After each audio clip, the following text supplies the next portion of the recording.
ಆಯ್ತು ಒಂದೇ 2025ನೇ ಸಾಲಿನ ಕರ್ನಾಟಕ ಗ್ರಾಮ ಸ್ವರಾಜ್ ಮತ್ತು ಪಂಚಾಯತ್ ರಾಜ್ ತಿದ್ದುಪಡಿ ವಿಧೇಯಕವನ್ನು ಪರ್ಯಾಲೋಚಿಸಬೇಕೆಂದು ಕೋರುತ್ತೇನೆ. 2020 ಸಾಲಿನ ಕರ್ನಾಟಕ ಗ್ರಾಮ ಸ್ವರಾಜ್ ಮತ್ತು ಪಂಚಾಯತ್ ರಾಜ್ ತಿದ್ದುಪಡಿ ವಿಧೇಯಕವನ್ನು ಪರ್ಯಾಲೋಚಿಸುವ ವಿಶ್ವಸಭೆಯ ಮುಂದಿದೆ.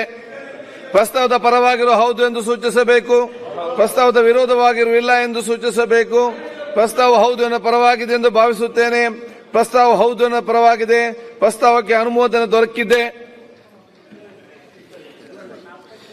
ಮಾನ್ಯ ಅಧ್ಯಕ್ಷರೇ, ಎರಡು ಸಣ್ಣ ತಿದ್ದುಪಡಿಯನ್ನ ನಾವು ಗ್ರಾಮ ಸ್ವರಾಜ್ಯ ಮತ್ತು ಪಂಚಾಯತ್ ರಾಜ್ ವಿಧೇಯಕದಲ್ಲಿ ತರ್ತಾ ಇದ್ದೀವಿ. ಅಧ್ಯಕ್ಷರೇ, ತಮಗೆಲ್ಲರಿಗೂ ಗೊತ್ತಿರೋ ಹಾಗೆ ಬಹಳಷ್ಟು ಜನರ ಬೇಡಿಕೆ ಕೂಡ ಇದು ಆಗಿತ್ತು. ನಮ್ಮ ಪಂಚಾಯತ್ ವ್ಯಾಪ್ತಿನಲ್ಲಿ ಸಾಕಷ್ಟು ಅನ್ಆಥರೈಸ್ಡ್ ಮತ್ತು ಇಲ್ಲಿ ಇರ್ರೆಗ್ಯುಲರ್ ಲೇಔಟ್ಸ್ಗಳು ಇವೆ. ಈ ಲೇಔಟ್ಗಳಿಗೆ ರಾಜ್ಯ ಸರ್ಕಾರದಿಂದ ಇರ್ಬೋದು, ಬೇರೆ ಬೇರೆ ಇಲಾಖೆಯಿಂದ ಇರ್ಬೋದು, ಮತ್ತೆ ನಮ್ಮ ಇಲಾಖೆಯಿಂದ ಕೂಡ ಈ ಎಲ್ಲ ಸರ್ಕಾರಿ ಸವಲತ್ತುಗಳು ಮತ್ತೆ ಅವರಿಗೆ ಮೂಲಭೂತ ಸೌಕರ್ಯಗಳನ್ನು ನಾವು ಕೊಡ್ತಾ ಇದ್ದೀವಿ. ಆದರೆ ಬಹಳಷ್ಟು ಈ ಆಸ್ತಿಗಳೇನಿವೆ, ಈ ಲೇಔಟ್ಗಳೇನಿವೆ, ಇದು ನಮ್ಮ ತೆರಿಗೆ ವ್ಯಾಪ್ತಿನಲ್ಲಿ ಇಲ್ಲ. ಸೊ ಈ ಎರಡು ಅಮೆಂಡ್ಮೆಂಟ್ ಇಂದ ಇವರಿಗೆ ತೆರಿಗೆ ವ್ಯಾಪ್ತಿಗೆ ತರಲಿಕ್ಕೆ ನಾವು ಪ್ರಯತ್ನ ಮಾಡ್ತಾ ಇದ್ದೀವಿ. ಅಧ್ಯಕ್ಷರೇ, ಇದರಲ್ಲಿ ಎರಡು ಅಮೆಂಡ್ಮೆಂಟ್ ಇದೆ. ಒಂದು ಸೆಕ್ಷನ್ 199B ಮತ್ತೆ 199C. 199B ನಲ್ಲಿ ಸರ್ಕಾರ ಪ್ರಾಪರ್ಟಿ ಐಡಿ ಇಶ್ಯೂ ಮಾಡಲಿಕ್ಕೆ ಅಧಿಕಾರವನ್ನು ಕೊಡ್ತಾ ಇದೆ. ಅಂದ್ರೆ ಹೊಸ ಖಾತಾಗಳ ಕೊಡ್ಲಿಕ್ಕೆ ಅಧಿಕಾರವನ್ನು ಕೊಡ್ತಾ ಇದೆ. ಬಿಲ್ಡಿಂಗ್ ಇರ್ಬೋದು, ಸೈಟ್ ಇರ್ಬೋದು, ಇತ್ಯಾದಿ ಮಾನದಂಡಗಳು ಬಿಲ್ ನಲ್ಲಿ ಇದೆ. ಅಧ್ಯಕ್ಷರೇ, ಅದೇ ರೀತಿ ಲೇಔಟ್ ಪ್ಲಾನ್ ಅಪ್ರೂವಲ್ಗೆ ಅಲ್ಲಿನ ಜ್ಯೂರಿಸ್ಡಿಕ್ಷನಲ್ ಪ್ಲಾನ್ ಅಥಾರಿಟಿ ಅಥವಾ ಯೋಜನಾ ಪ್ರದೇಶ ಪ್ರಾಧಿಕಾರ ಏನಿರುತ್ತೆ ಅದರಲ್ಲಿ ನಾವು ಯಾವುದು section 17 Karnataka town and country planning act under ನಲ್ಲಿ ಅವರಿಗೆ ಅಪ್ರೂವಲ್ಗೆ ಅಧಿಕಾರ ಕೊಡ್ತಾ ಇದೀವಿ.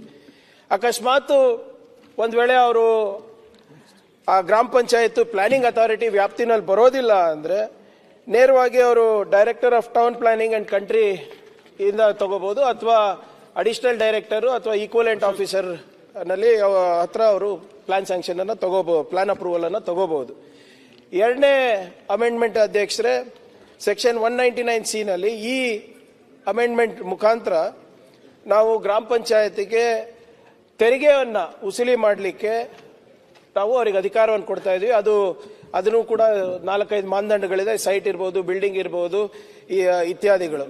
ಮೊದಲನೇ ವರ್ಷಕ್ಕೆ ಸ್ವಲ್ಪ ದಂಡ ವಿಧಿಸ್ತಾ ಇದೀವಿ, ಡಬಲ್ ಟ್ಯಾಕ್ಸ್ ಕಲೆಕ್ಟ್ ಮಾಡ್ತಾ ಇದೀವಿ. ಅದಾದ ನಂತರ ಸಬ್ಸಿಕ್ವೆಂಟ್ ಇಯರ್ಸ್ ನಲ್ಲಿ ರೆಗ್ಯುಲರ್ ಪ್ರಾಪರ್ಟಿ ಟ್ಯಾಕ್ಸ್ ಅನ್ನ ನಾವು ಕಲೆಕ್ಟ್ ಮಾಡ್ತಾ ಇದೀವಿ. ಅಧ್ಯಕ್ಷರೇ, ಮತ್ತೆ ಈ ಅಮೆಂಡ್ಮೆಂಟ್ ಮುಖಾಂತರ ಕೂಡ ಒಂದು ಒಳ್ಳೇದೇನಾಗುತ್ತೆ ಅಂದ್ರೆ ಹೊಸ ಪ್ರಾಪರ್ಟಿ ಯಾವುದು ರಿಜಿಸ್ಟರ್ ಆಗೋದಿಲ್ಲ. ಈ ನೋಟಿಫಿಕೇಶನ್ ತಂದಾದ ಮೇಲೆ ಅನ್ಆಥರೈಸ್ಡ್ ಆಗಿ ವಿ ವಿಲ್ ಬಿ ಇಂಟಿಗ್ರೇಟಿಂಗ್ ಭೂಮಿ, ಕಾವೇರಿ, ಈ ಸೊತ್ತು, ಈ ಆಸ್ತಿ ಮತ್ತೆ ಈ ವಿನ್ಯಾಸ ಪ್ಲಾಟ್ಫಾರ್ಮ್ಗಳೆಲ್ಲಾನು ಕೂಡ, ಈ ತಂತ್ರಾಂಶಗಳೆಲ್ಲಾನು ಕೂಡ ಈ ಗವರ್ನೆನ್ಸ್ ಮುಖಾಂತರ ಒಂದು ಯೂನಿಫೈಡ್ ಲ್ಯಾಂಡ್ ಮ್ಯಾನೇಜ್ಮೆಂಟ್ ಸಿಸ್ಟಮ್ ಅನ್ನ ನಾವು ತಂದಾಗ ಇದು ಯಾವುದು ಕೂಡ ಓವರ್ಲ್ಯಾಪ್ ಆಗ್ಲಾರ್ದೆ ನಾವು ನೋಡ್ಕೋತೀವಿ. ಅಧ್ಯಕ್ಷರೇ, ಸರ್ಕಾರದ ವತಿಯಿಂದ ಹಾಗೂ ಇಲಾಖೆ ವತಿಯಿಂದ ಇವೆರಡು ಅಮೆಂಡ್ಮೆಂಟ್ ತರೋದ್ರಿಂದ ಬಹಳ ದೊಡ್ಡ ಪರಿಣಾಮ ಆಗುತ್ತೆ ಅಂತ ನನಗೆ ಅನಿಸ್ತಾ ಇದೆ. ಅಧ್ಯಕ್ಷರೇ, ಈಗಾಗಲೇ ಕರೆಂಟ್ಲಿ ಏನಾಗ್ತಾ ಇದೆ, ನಮ್ಮ ಪಂಚತಂತ್ರ 2 ನಲ್ಲಿ 1,40,00,000 ಆಸ್ತಿಗಳು ರಿಜಿಸ್ಟರ್ ಆಗಿದ್ದಾರೆ. ಆದರೆ ಬರೀ 44 ಲಕ್ಷ ಆಸ್ತಿಗಳಿಗೆ ನಾವು ಈ ಸೊತ್ತಲ್ಲಿ ಮಿಕ್ಕಿದೆಲ್ಲರೂ ಈ ಸೊತ್ತಿನ ಹೊರಗಡೆ ಇದ್ದಾರೆ. ಅದಕ್ಕೆ ಸೊ ಈ 96 ಲಕ್ಷ ಪ್ರಾಪರ್ಟಿಗಳನ್ನ ನಾವು ಈ ಸೊತ್ತಲ್ಲಿ ನಾವು ತರಲಿಕ್ಕೆ ಒಂದು ಅನುಕೂಲ ಆಗುತ್ತೆ. ಮತ್ತೆ ಪಂಚಾಯತ್ಗಳಿಗೆ ಪ್ರಾಪರ್ಟಿ ಟ್ಯಾಕ್ಸ್ ಮುಖಾಂತರ ಇರ್ಬೋದು,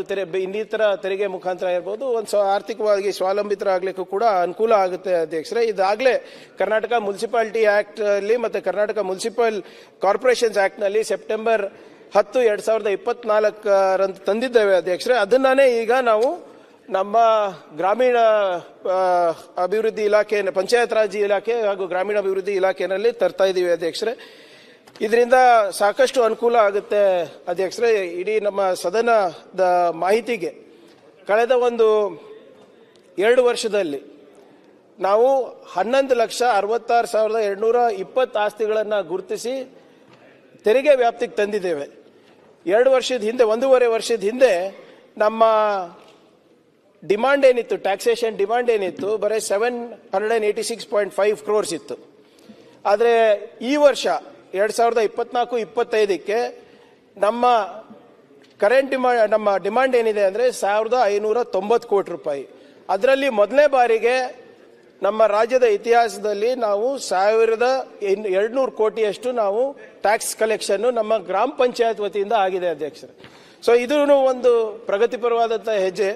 ಒನ್ ಟೈಮ್ ರಿಲೀಫ್ ಅನ್ನು ನಾವು ಕೊಡ್ತಾ ಇದ್ದೀವಿ ಸರ್ಕಾರದ ವತಿಯಿಂದ. ಇದರಿಂದ ಸಾಕಷ್ಟು ಜನರಿಗೆ, ವಿಶೇಷವಾಗಿ ನಮ್ಮ ಮಲೆನಾಡು ಭಾಗ ಇರ್ಬೋದು, ಎಲ್ಲ ಕಡೆ ಇರ್ಬೋದು, ಅನುಕೂಲ ಆಗುತ್ತೆ. ಸೊ ಇದನ್ನ ದಯವಿಟ್ಟು ಅನುಮೋದನೆ ಮಾಡಿಕೊಡ್ಬೇಕು ಅಂತ ನಮ್ಮ ಸದನ ಎಲ್ಲ ಸದಸ್ಯರಿಗೆ ಕೇಳ್ಕೊತಾ ಇದ್ದೀನಿ. ಮಾನ್ಯ ಅಧ್ಯಕ್ಷರೇ ಒಂದ್ ನಿಮಿಷ ಸುನೀಲ್ ಮಾನ್ಯ ಅಧ್ಯಕ್ಷರೇ ಅಲ್ಲ, ಇದರಲ್ಲಿ ಲೇಔಟಿಗೆ ಸಂಬಂಧಪಟ್ಟಂತೆ ಉಲ್ಲೇಖ ಮಾಡಿದ್ದಾರೆ. ಇದಕ್ಕೇನಾದ್ರು ಲಿಮಿಟೇಷನ್ ಇದೆಯಾ ಅನ್ನೋದನ್ನ ಹೇಳಿ. 1 ಎಕರೆ 2 ಎಕರೆ 5 ಎಕರೆ ಇಂಥದ್ದೇನಾದ್ರು ಲಿಮಿಟೇಷನ್ ಇದೆಯಾ? ಏನಿಲ್ಲ, ಮಾಡಬಹುದು. ಇಲ್ಲಿಯ ತನಕ 1 ಎಕರೆ ತನಕ ತಾಲೂಕ್ ಪಂಚಾಯಿತಿಗಳಿಗೆ ನೀವು ಅದನ್ನ ಅಧಿಕಾರ ಕೊಟ್ಟಿತ್ತು. ಮೊನ್ನೆ ಕೋರ್ಟ್ ಅಲ್ಲಿ ಏನಿದೆ ಅನ್ನೋ ಕಾರಣಕ್ಕೆ ಪ್ರಾಧಿಕಾರಕ್ಕೆ ಕೊಟ್ಟಿದ್ರಿ. ದೊಡ್ಡ ಸಮಸ್ಯೆ ನಮ್ಗೆ ಅದೇ ಇರೋದೀಗ. ಈಗ ಮತ್ತೆ ಹೇಗೇನ್ ಪ್ರಾಧಿಕಾರ ಅಂತ ಹೇಳಿದ್ರೆ ನಮ್ಮಲ್ಲಿ ಯಾವುದನ್ನು ಕೂಡ ಮಾಡ್ಲಿಕ್ಕೆ ಸಾಧ್ಯ ಇಲ್ಲ. ಅಥವಾ ಪ್ರಾಧಿಕಾರ ವ್ಯಾಪ್ತಿನಲ್ಲಿ ಯಾವ್ದು ಬರೋದಿಲ್ಲ, ಅವರು ಡೈರೆಕ್ಟ್ ಆಗಿ ಎಡಿ ಅಥವಾ ಅವರು ಈಕ್ವಲೆಂಟ್ ಆಫೀಸರ್ ತಗೋಬಹುದು ಅಂತ.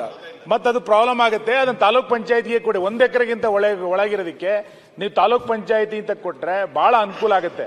1 ಎಕರೆಗಿಂತ ಮೇಲಿರೋರಿಗೆ ಬೇಕಾದ್ರೆ ನೀವು ಯೋಜನಾ ಪ್ರಾಧಿಕಾರ ಅಧ್ಯಕ್ಷರು ಒಂದು ಮೀಟಿಂಗ್ ಮಾಡಿದ್ರು ಎಲ್ಲ ತಮ್ಮ ಭಾಗದ ಸದಸ್ಯರು. ಆದ್ಮೇಲೆ ಬಹಳ ಸಮಸ್ಯೆ ಆಗಿದೆ. ಮೀಟಿಂಗ್ ಆದ್ಮೇಲೆ ಸಮಸ್ಯೆ ಹೇಳ್ತಾ ಇರೋದು. ಅದಾದ ನಂತರ ಬಹಳ ಸಮಸ್ಯೆ. ಉದಾಹರಣೆಗೆ ನಾನು ತುಂಬಾ ವಿವರಕ್ಕೆ ಹೋಗಲ್ಲ ಮಾನ್ಯ ಅಧ್ಯಕ್ಷರೇ. ಈ ಕಾರ್ಕಳ ತಾಲೂಕು ನಮ್ದು ಯೋಜನಾ ಪ್ರಾಧಿಕಾರದೊಳಗೆ ಬಂದಿಲ್ಲ. ನಾವು 40 ಕಿಲೋಮೀಟರ್ ದೂರ ಹೋಗ್ಬೇಕು. ದಿನೇಶ್ ಗುಂಡೂರಾವ್ರಿಗೆ ಗೊತ್ತಿದೆ ನಮ್ಮ ಜಿಲ್ಲೆಯಲ್ಲಿ ಆಗ್ತಾ ಇರೋ ಸಮಸ್ಯೆಗಳು. ಆ ಕಾರಣಕ್ಕೆ 1 ಕಿಲೋಮೀಟರ್ ಒಳಗಿರೋದಕ್ಕೆ ನೀವು ತಾಲೂಕ್ ಪಂಚಾಯತಿ ಒಳಗೆ ಪರ್ಮಿಷನ್ ಕೊಡಿ. ಹಿಂದೆ ಇತ್ತು ಆ ರೀತಿ. ಅದನ್ನ ಮೊನ್ನೆ ಯಾವ್ದೊಂದು ಕೋರ್ಟ್ ಆರ್ಡರ್ ಇದೆ ಅನ್ನೋ ಕಾರಣಕ್ಕೋಸ್ಕರ ತೆಗೆದುಹಾಕಿದಿರಿ. ಅದನ್ನ ಕೊಟ್ರೆ ಒಳ್ಳೇದಾಗುತ್ತೆ. ಹೌದು ಸರ್, ಅದನ್ನೇ ಹೌದು. ಲೈಸೆನ್ಸ್ ಟೌನ್ ಪ್ಲಾನರ್ಸ್ ಇವರೆಲ್ಲ ಕೊಡಬಹುದು ಅಂತ ಒಂದು ವಿಚಾರ.